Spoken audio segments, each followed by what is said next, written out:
All right, so I've had questions in the past about like yeast and how you keep that.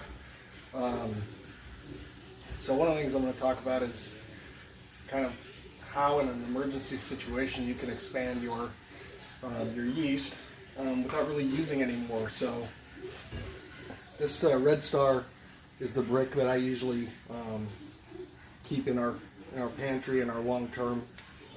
Vacuum sealed. It seems to sit well, but really easy recipe for bread. I got 5 cups of flour.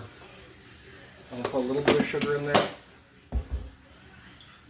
add a little bit of salt, and then here's a little bit of the yeast that I keep in the fridge. And then I'm gonna go ahead and just mix the dry ingredients together like that. And then I'm gonna add 2.5 cups of like warmish water. This is going to be really liquidy, and that's okay. So what I'll show you after I do the water and after we let it rise is basically what we're going to do is before we go to bake it, we're going to tear off about, I don't know, smaller than a tennis ball size, and wrap it up and keep it in the fridge. We go to make bread again, you throw that in instead of yeast into your mixture, and that yeast will go through, and you can continue to use the same yeast over and over and over again in an emergency where you're not going through your entire supply. Yes, it is possible to have natural yeast come in contact with whatever it is you're making, and then also do the same results, but you also risk getting some bad yeast type stuff in it. So after this mixes, and after I mix this and rise it, I'll come back on and I will show you what it looks like after we roll it out.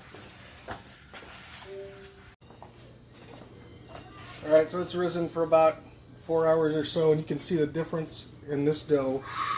It's a lot more liquidy, but that's what makes it really easy to mix. You can see the air bubbles as this kind of falls out. And we use this for pizza dough. So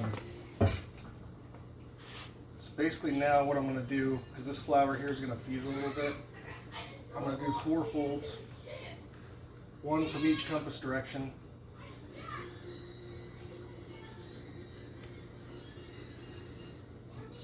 A little bit extra flour. It's nice and soft, and let it sit for a few minutes, and then it'll go in at 450 on the stones, and I'll show you it when it's done. Alright, here's the final result after cooking it at 450. So just a big loaf of bread. Like I said just in the previous 2 videos ago or 2 segments ago, you just tore a chunk off this raw before I did the fold on it and threw it in.